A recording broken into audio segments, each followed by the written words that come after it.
Sekarang perkenalan, nama saya Harhan Adrian. Nama saya Nur Aisyah, absen 25. Nama saya Anissa Putri, absen 2. Jadi kita akan mewawancarai Satham di sekolah SMA 1 Bekasi. Selamat menyaksikan.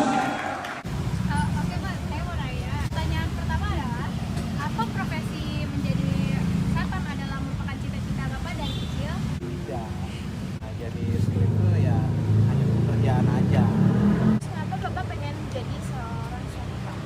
Untuk mencari nafkah aja.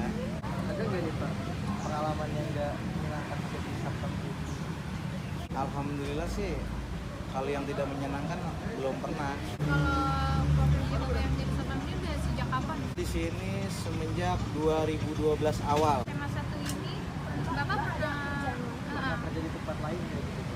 Pernah di PT, jadi operator di PT Kaca, pernah di PT Sobleker Kayaba, pernah PT Manunggal Energi Nusantara, pernah. Ya, terima kasih. Iya, Terima kasih banget sama-sama. udah waktu. Tenang aja, santai aja. Makasih ya Pak. Makasih, Mbak.